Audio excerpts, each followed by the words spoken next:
संसार का सबसे युवा देश, इसकी सबसे बड़ी समस्या है बेरोजगारी और इसका समाधान सिर्फ एक, अपना व्यवसाय शुरू करने पर जोर।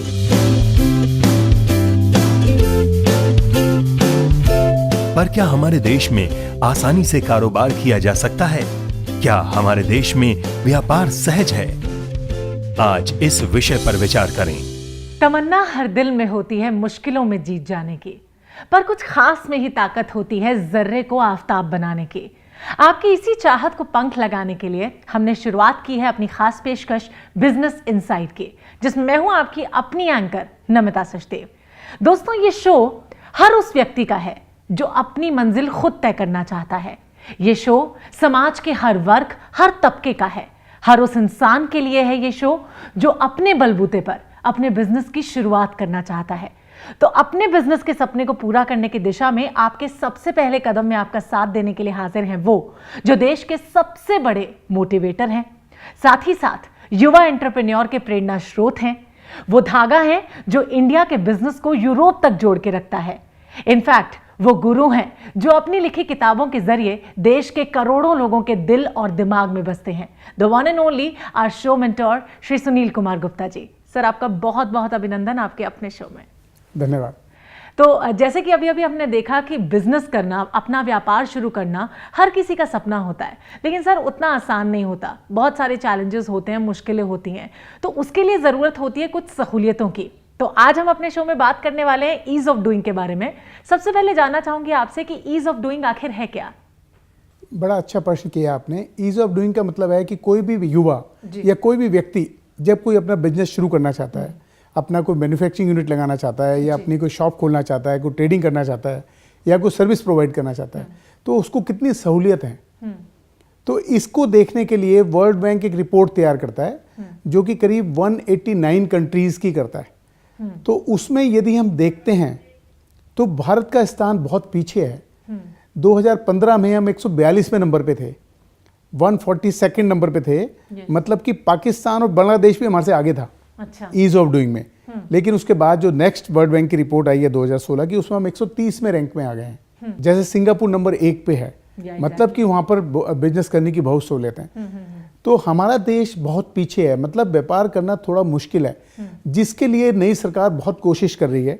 और अब उम्मीद है हमें जो अब नई रैंकिंग आएगी उसमें शायद हम पहले 100 में आ जाएं। तो आपके हिसाब से अब कितनी आनी चाहिए? मेरे को लगता है कि हम पहले 100 में होंगे अब। अच्छा, हाँ, ये तो पहले 100 में होंगे। तो एक साल में या 2 साल के पीरियड में 42 रैंकिंग जंप करना एक बड़ी बात है। और जो चल रहा है, जो हमारी कोशिशें चल रही हैं, जैसे सरकार ने एक बहुत अच्छा काम किया, उसने देश में सब स्टेट की रैंकिंग करनी शुरू कर दी ईज ऑफ डूइंग में। वो क्या है? वो ये कर दिया सरकार ने, बोला कि सब जितने भी स्टेट हैं हमारे, उन सब स्टेट को बोला सेंट्रल गवर्नमेंट ने कि आप अपने स्टेट में ईज ऑफ डूइंग के लिए क्या कर रहे हैं वो हमें बताइए। और उसके लिए 98 सूत्री कार्यक्रम बनाया। उनको बोला गया कि आप कंस्ट्रक्शन परमिट में, रजिस्ट्रेशन में, लेबर के कानून में, इन सब कानून में जो स्टेट सब्जेक्ट हैं, कुछ सेंट्रल सब्जेक्ट होते हैं, कुछ स्टेट सब्जेक्ट होते हैं, उस समय 16 दीजिए और उनकी रैंकिंग करनी शुरू कर दी। तो आज अगर हम देखें तो हमारे देश में गुजरात नंबर 1 पे है, आंध्र प्रदेश नंबर 2 पे है और झारखंड नंबर 3 पे है ईज ऑफ डूइंग पे। तो इससे क्या हो गया कि स्टेट में एक हेल्दी कंपटीशन हो गया।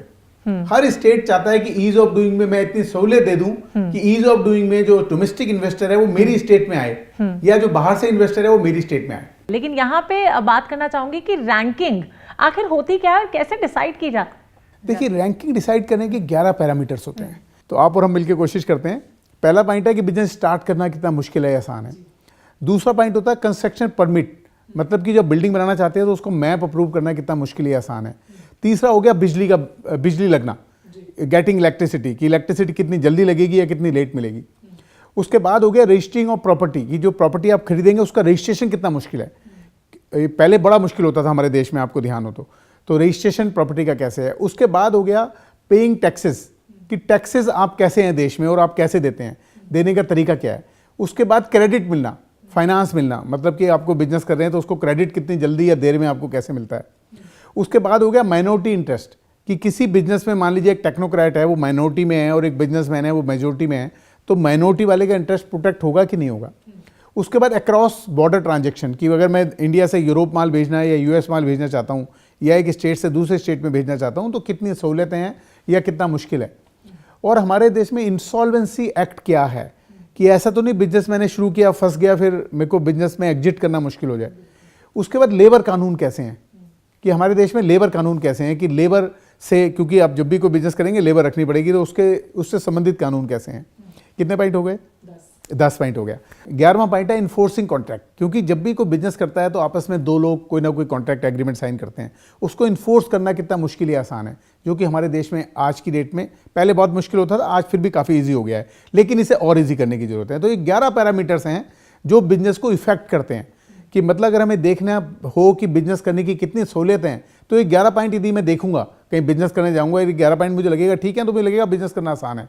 तो इन्हीं 11 पॉइंट के ऊपर स्ट्रेस होता है किसी भी गवर्नमेंट का कि इनको कैसे इजी किया जाए। से एक सवाल मेरे जहन में आता है कि जैसे कई बार अपनी शॉप होती है किसी की, कोई अपने छोटे धंधे की शुरुआत करना चाहता है, कारोबार की शुरुआत करना चाहता है, उसके पास एक इनोवेटिव आइडिया है, लेकिन उसकी शॉप जो है वो रजिस्टर्ड नहीं है, तो क्या ये भी मायने रखता है कि registration is very very important in that case? Registration सबसे इंपॉर्टेंट है, क्योंकि जो भी आप शॉप लेते हैं या लैंड लेते हैं, बिल्डिंग लेते हैं कारोबार शुरू करने के लिए, उसका रजिस्ट्रेशन होना चाहिए जिससे उसकी ओनरशिप आपके नाम आए, तभी तो आपको लोन मिलेगा। यानी अगर मैं ऑनलाइन रजिस्ट्रेशन की, ऑनलाइन चीजों की बात करूं तो इसने काफी हेल्प किया है। इसने काफी हेल्प किया है, क्योंकि अब रजिस्ट्रेशन के साथ ही हमारे को टैन भी मिल जाता है, पैन भी मिल जाता है, ऑनलाइन हमारे को सारे रजिस्ट्रेशन मिल जाते हैं। तो सरकार की तरफ से क्या मदद मिल सकती है एक आम इंसान को जो अपने कारोबार की शुरुआत करना चाहता है, या सरकार इस दिशा में क्या कुछ कदम उठा रही है?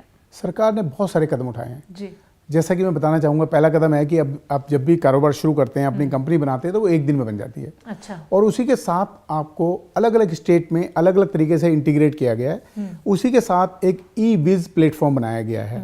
उस प्लेटफॉर्म पे यदि आप अप्लाई करते हैं कंपनी में, तो आपको उसके साथ ही टैन नंबर भी मिल जाता है, पैन नंबर भी मिल जाता है, सर्विस टैक्स रजिस्ट्रेशन भी मिल जाता है, इंपोर्टर एक्सपोर्टर कोड भी मिल जाता है। तो आपको ऐसे 10-12 तरह के रजिस्ट्रेशन और मिल जाते हैं कंपनी इनकॉर्पोरेशन के साथ साथ।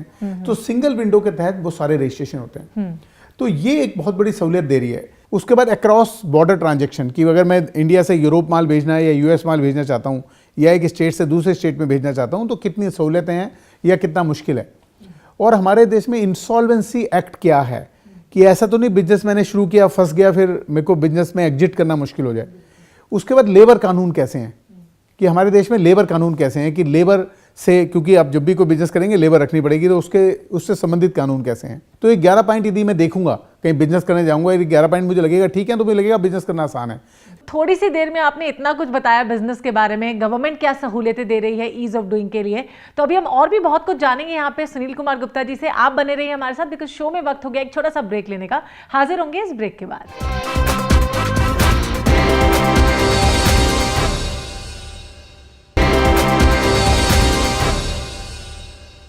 ब्रेक के बाद एक बार फिर से बिजनेस इनसाइड में आप सभी का बहुत बहुत स्वागत।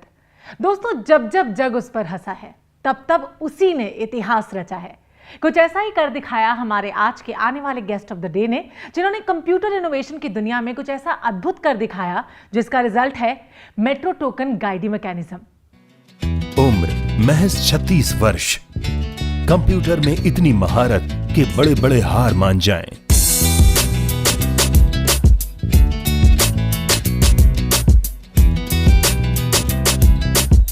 देश की नामी गिरामी कंपनियों के साथ काम करने का अनुभव, और साथ ही साथ कई नई तकनीकों को विकसित करने की क्षमता। ये हैं युवा एंटरप्रेन्योर, हमारे आज के guest of the day Shri Ritesh Varma. तो आइए रितेश कुमार वर्मा जी का हम भी अपनी हॉट सीट पे स्वागत करते हैं। सर, आपका बहुत बहुत अभिनंदन बिजनेस इनसाइड में। हाय। तो जैसे कि अभी अभी हमने देखा कि इतनी कम उम्र में इतना बड़ा हुनर का काम करना बहुत मुश्किल बात होती है।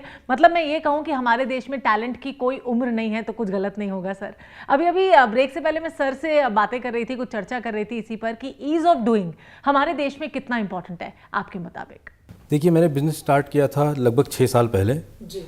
उस टाइम का जो प्रोसेस था रजिस्ट्रेशन का, वो आपने पहले रजिस्ट्रेशन प्रोसेस के लिए अप्लाई किया, फिर वहाँ से वो कंपनी नाम और जो है फिर डायरेक्टरशिप के लिए अप्लाई किया, डिन नंबर मिला, और उसके बाद फिर आप सेल्स टैक्स में अप्लाई करेंगे, फिर वो एक प्रोसेस के थ्रू जाएगा। You have to be present there, और उनको जाके बताना पड़ेगा क्या काम कर रहे हैं, कैसे काम कर रहे हैं। तो ये पूरा का पूरा प्रोसेस लगभग 5-6 महीने ले लेता था। और उस टाइम पे कोई भी काम करने के लिए टाइम इतना ज़्यादा लग जाता था कि हम लोग का तो बहुत फिक्स रहता है कि प्रोडक्ट की लॉन्चिंग इस टाइम पे होनी है, मार्केट की रिक्वायरमेंट इस टाइम पे। अगर हम इस लीगल प्रोसीजर्स में जो है उस टाइम के बियॉन्ड निकल जाएंगे तो अपने आप वो जो है डिमांड कम हो जाती है मार्केट में, या मार्केट सिचुएशन चेंज हो जाती है, इकोनॉमिक स्ट्रक्चर चेंज हो जाता है, तो प्रॉब्लम बहुत ज़्यादा बढ़ जाती है इस केस में। यानी एक लिमिट पे आके तो हम सभी हताश निराश हो जाते हैं कि अब बिजनेस करने का क्या फायदा। इनफैक्ट यही बात मैं कुछ देर पहले आपसे भी करी थी सर, जैसे आपने पैरामीटर्स बताए कि ये पैरामीटर्स हैं। सबसे पहले शुरुआती दौर में अगर बात करें तो बिजनेस को स्टार्ट कैसे किया जाए। जब आपने बिजनेस की शुरुआत की तो ईज ऑफ डूइंग, जैसे अब अगर मैं बात करती हूँ तो कुछ सहूलियतों ने आपको मदद की जिससे आप अपने बिजनेस को एक्सपैंड कर पाए। हाँ, सिंगल विंडो सिस्टम जो मोदी जी लेके आए हैं, तो अभी मैंने नई कंपनी इस्टेब्लिश करी है, सो हम कुछ नए प्रोडक्ट्स डेवलप करना चाहते हैं उस कंपनी के अंदर।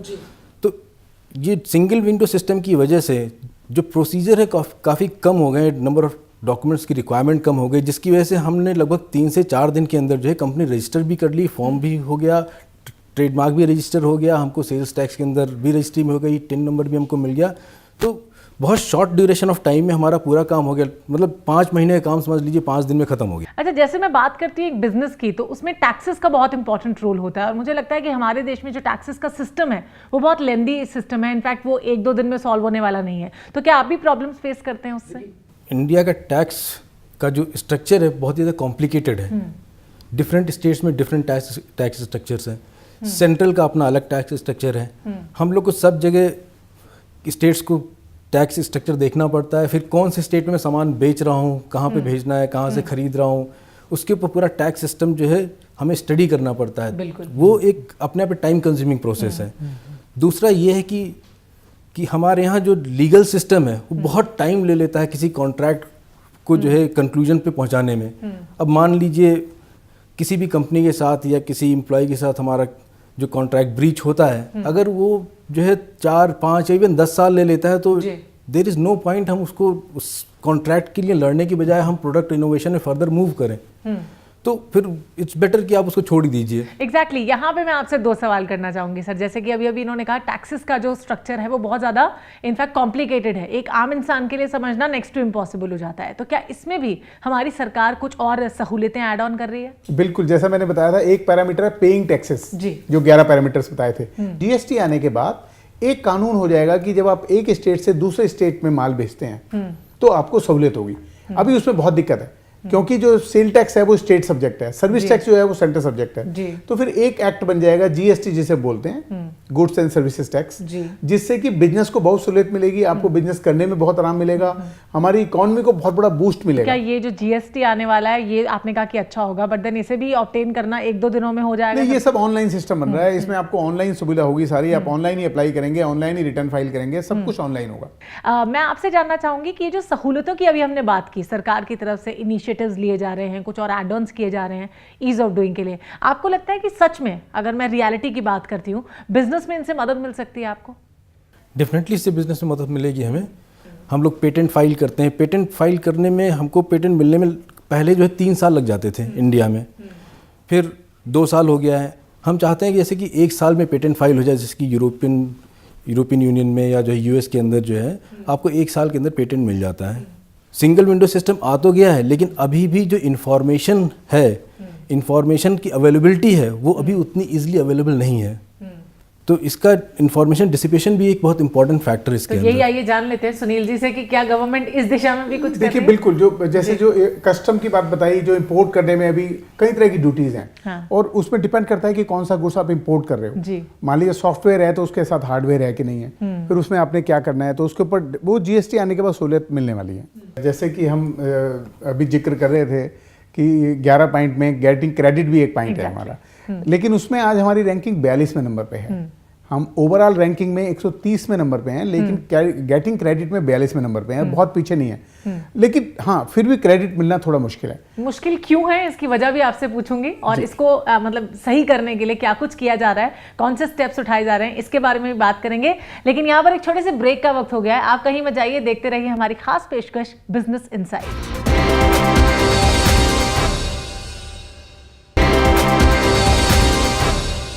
ब्रेक के बाद बिजनेस इनसाइड में एक बार फिर से आप सभी का बहुत बहुत स्वागत करने के लिए मैं नमिता सचदेव हाजिर हूं आप सबके सामने।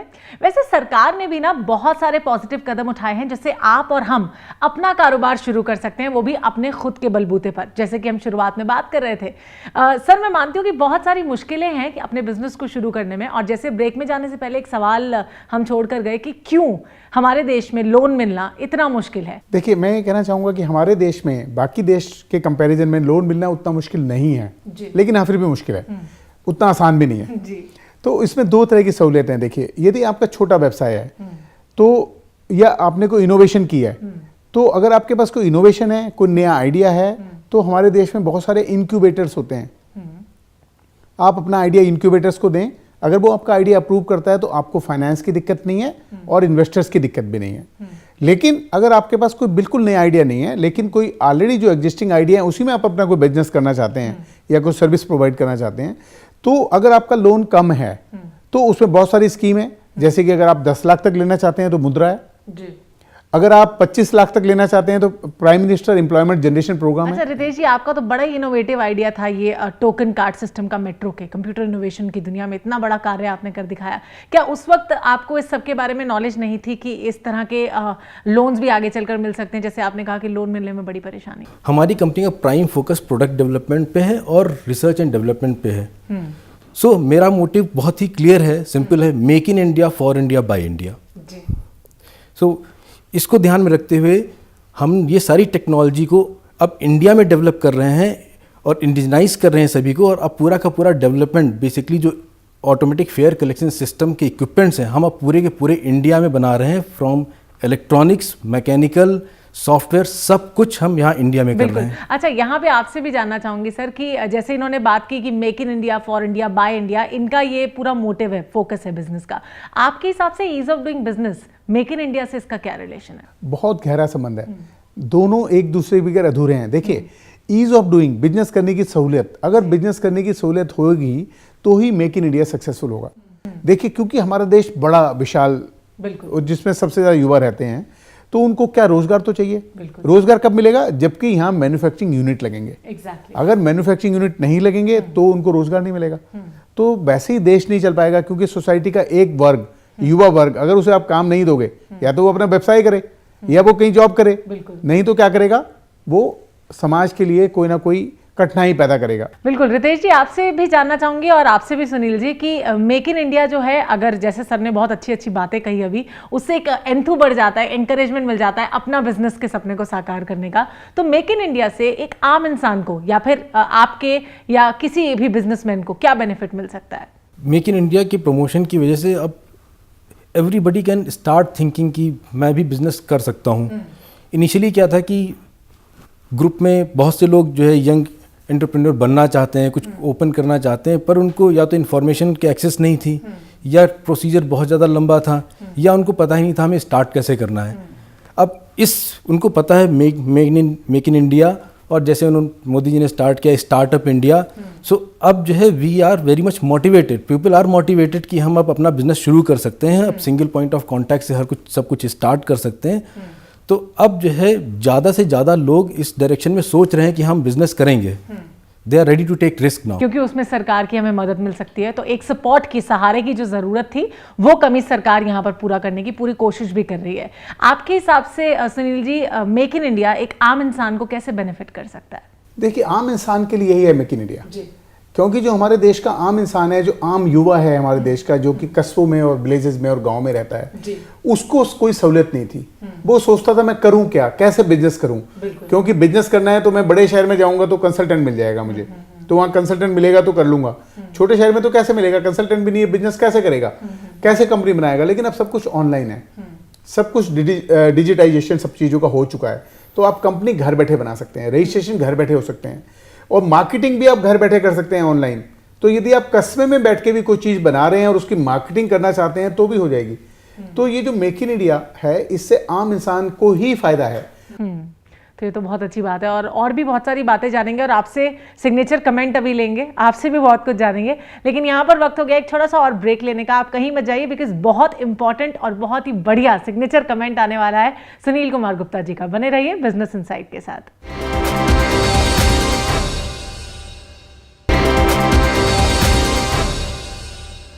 तो ब्रेक के बाद मैं नमिता सुचदेव, सुनील कुमार गुप्ता जी और रितेश कुमार वर्मा जी के साथ बिजनेस इनसाइड में एक बार फिर से आप सबका बहुत बहुत स्वागत करती हूं। दोस्तों, आज हम बात कर रहे हैं ईज ऑफ डूइंग बिजनेस के बारे में। क्या क्या सहूलियतें हैं जो सरकार की तरफ से आपको मिल रही हैं अगर आप भी अपना बिजनेस करने की चाह रखते हैं। मैं जानती हूं हर किसी का ये सपना होता है, लेकिन जरूरत होती है कुछ सपोर्ट की, कुछ पिलर्स की, जो कि आपको सरकार की मदद की वजह से मिलने पॉसिबल भी हो गए हैं पहले के मुकाबले। तो अभी और क्या एड ऑन्स हुए हैं, ये हमने बात की। आइए कुछ ऐसे सिग्नेचर कमेंट की आज हम बात करने वाले हैं और अभी बात करने वाले हैं सुनील कुमार गुप्ता जी से, जिसके जरिए आपको यह पता चल पाए कि आप अपनी जिंदगी में अपना बिजनेस कैसे कर सकते हैं। तो यही सबसे पहले जानना चाहूंगी, क्या सिग्नेचर कमेंट आप देना चाहेंगे सर आज के लिए? देखिए, मैं कहना चाहूँगा जो हमारे देश का युवा है उसमें बड़ा हुनर है जी। मैं सबसे बोलना चाहूँगा, अपने दिल को टटोलें, अपने दिमाग से पूछें और अपनी एक लाइन ऑप्ट करें कि कौन सी लाइन में आप व्यवसाय करना चाहते हैं, उस पर स्टिक रहें। ये लाइफ टाइम अपॉर्चुनिटी है आपके पास, बहुत सहूलियतें आज बिजनेस करने की, और अपना खुद का व्यवसाय शुरू करें। ये तो बहुत अच्छी बात है।